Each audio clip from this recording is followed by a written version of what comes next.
My name's Suzanne Sharkey. I am Vice Chair of Law Enforcement Action Partnership in the UK. So when I look back at the individuals and people that I arrested, one of the things that was very obvious to me was these people were people that were vulnerable, struggling with life, most often from the poorer areas of the city, unemployed, and stuck in that cycle with no hope of trying to break that cycle.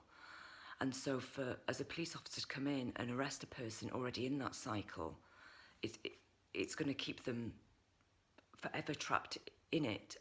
So how can we, with the current policies that we have in place, expect people to better themselves, to snap out of it? So with the work I've done and looking at, these issues that, yes, this is a huge problem. Drug-related deaths are through the roof. What are the solutions to help? There's not going to be one solution here, because we're never ever going to get rid of the supply of drugs and the demand of drugs. And again, that's where I think the government and police services need to wake up and accept that.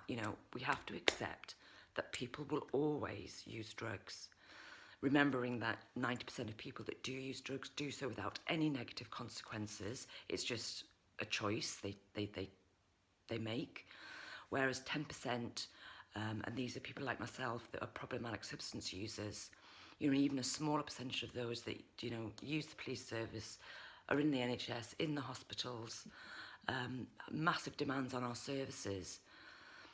But what they need is, they need help. They need help, support and treatment. They don't need further criminalisation. And so one of the ways around this for me, or one of the solutions would be decriminalisation of personal use. Also, health approaches are essential. Heroin-assisted treatment, drug consumption rooms, or safe injection facilities.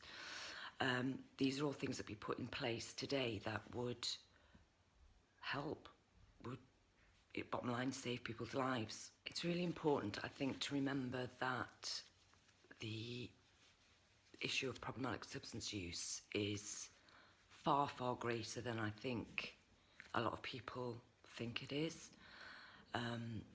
What we see in media is very detrimental. It's not a true reflection of how deep it is in our society. That tends to be the extreme parts of it that we see. For me, I'm a mother, daughter, sister, wife, all those things. And I'm someone's daughter. I'm a mother of 2 children, and being a woman with a problematic substance use issue is very, very difficult. The guilt, the shame, trying to keep it hidden. So what I'm trying to say is that everybody will know somebody that is affected by problematic substance use, whether they have that issue themselves or whether they know somebody. You might not know that actual fact about them, but you will know someone. It's often said that problematic substance use, it's a family illness, and that's the thing, is that it affects everybody around you. I think it's just the stigma that we carry is huge, and that needs to be broken down. I can still carry that shame, and I try not to, but it's really, really difficult, as a mother. But I think one of the things, I'm not Greta here trying to change the world, but one of the small parts that I'm trying to play is changing our drug policies, being involved in that change. And things are changing. And again, fundamentally, we need to change our drug policies. We need to stop criminalising people that use drugs. We need to help people that need treatment.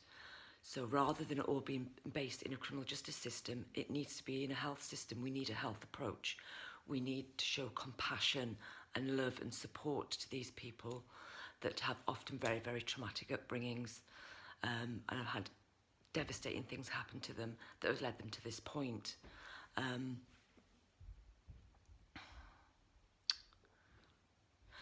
The other side of that is for people that choose to use drugs, you know, we need to keep them safe too. We need to educate our children in schools. You know, this needs to start in primary schools, which, oh my God, we can't talk about drugs at primary school kids, but it's happening. You know, there are many children in primary schools where they have parents that are suffering from substance use and they can't speak to anybody. You know, again, the stigma and the shame, it pushes us down and it keeps us there, and we feel that there's no way out, and for a lot of people that way out is death, and that should never be the case for anything.